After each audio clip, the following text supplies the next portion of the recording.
as a firm expands in the short term, what we know is that it's constrained by its fixed factory production. It's limited by the amount of capital and labour it's got. And that therefore, whilst initially it might have good time when there's lots of spare equipment around and workers can work in teams or divide their labour and specialise, eventually we run into trouble. And the firm's interested in marginal product because it wants to know whether or not to employ an extra worker. But also it's interested in total product, how much in total has been produced by all of its workers combined. And what we need to do is to examine the relationship between those. And we've seen a clear example of how this works. And we said, look, suppose here we have the quantity of labour, 1. Let's suppose the marginal product of the first worker is 10.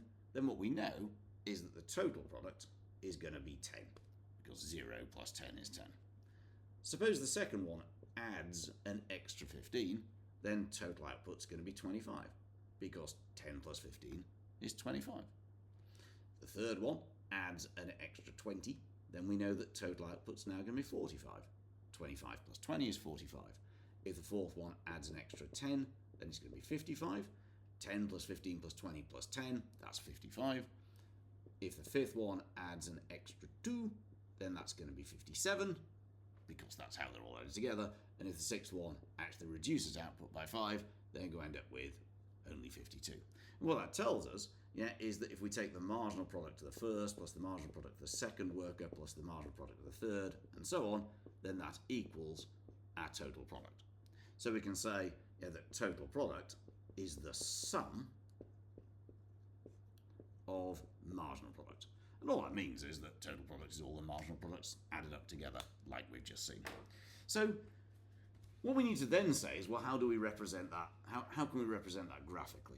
How do we show what that's going to look like on a diagram?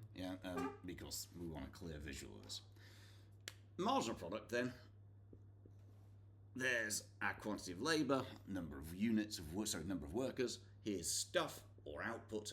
And all we're saying is that here's our first worker.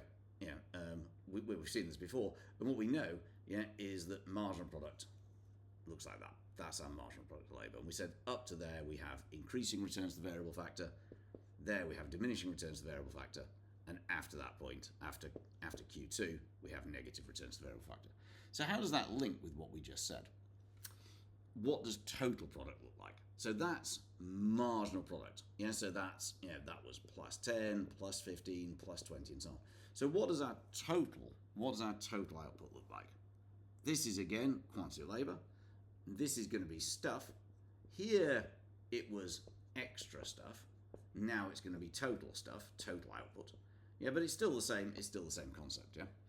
So what we could see is that initially each worker added more than the one before. So the first worker, so again I'm going to divide this into zones. The first worker added, obviously if you have no workers, guess what? You have no output. As we have the first worker, they added some. Second worker adds a bit more. So instead of increasing to there, it increases a bit faster. Third worker adds a bit more. So initially, each worker is adding more than the one before. It's rising not just quickly, but more quickly.